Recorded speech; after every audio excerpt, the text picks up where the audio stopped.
Hi hello అండి. అందరు ఎలా ఉన్నారు? బాగున్నారా? నేనైతే ఒక మంచి రెసిపీతోటి మీ ముందుకు వచ్చాను. గోంగూర ఎగ్ కర్రీ చేసి చూపించుకుంటున్నాను. దానికోసం నేను ముందుగా ఫ్రెష్ గోంగూర తీసుకున్నానండి. శుభ్రంగా ఒలిచి కడిగి పక్కన పెట్టుకున్నాను. దానికోసం 3 టమాటాలు, 2 మీడియం సైజ్ ఉల్లిపాయలు, ఒక 5 గ్రీన్ చిల్లీస్ తీసుకున్నాను. ఈ విధంగా స్లైసెస్గా సన్నగా కట్ చేసుకొని పెట్టుకున్నానండి. దానికోసం ప్యాన్ తీసుకొని అందులో ఆయిల్ వేసుకొని ఆయిల్ హీట్ అయిన తర్వాత అందులో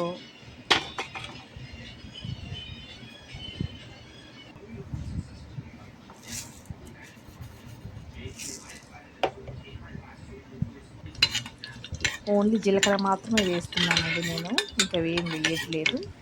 కొంచెం ఎక్కువగా వేసుకున్నాను జీలకర్ర వేగిన తర్వాత ముందుగా కట్ చేసి పెట్టుకున్నాం కదండి ఉల్లిపాయలు, పచ్చిమిర్చి ఆ ముక్కలు వేసుకొని బాగా కలుపుకోవాలండి. కొంచెం అందులోనే నేను పసుపు కూడా వేస్తున్నాను. పసుపు వేసి బాగా కలిగి పెట్టాలి.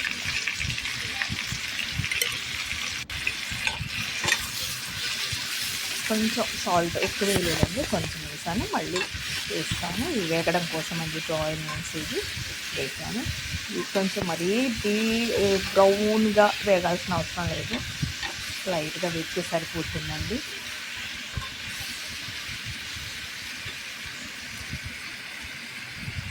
చూసారు కదా, ఈ విధంగా అయితే సరిపోతుంది. ఇప్పుడు ఇందులో నేను అల్లం వెల్లుల్లి పేస్ట్ వేస్తానండి.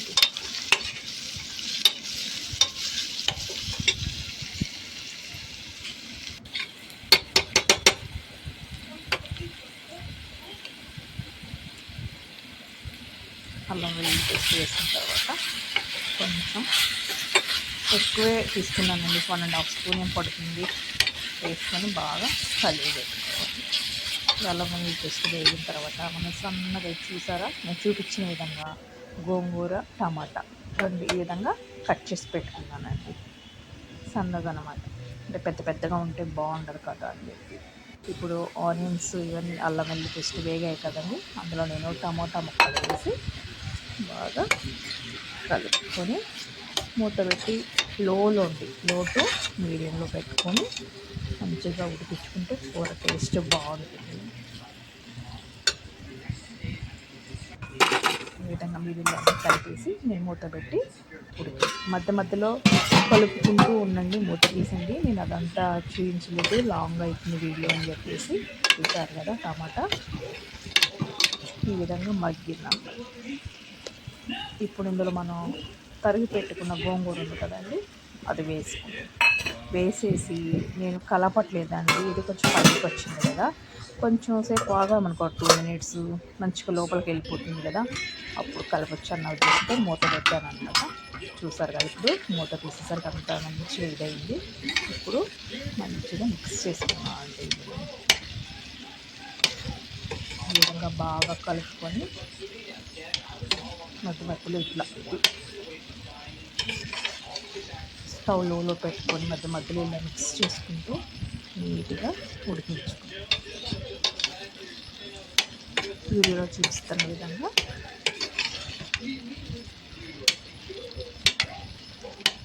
చాలా బాగుంటుందండి. తప్పకుండా ట్రై చేయండి మీ అందరూ.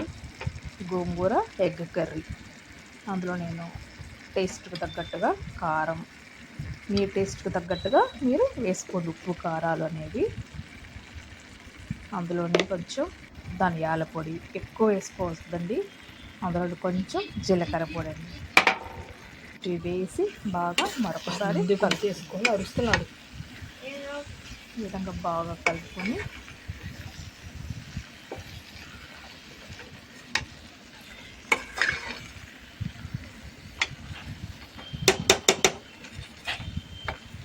అడుగు పట్టకుండా కలుపుకుంటూ ఉండాలండి.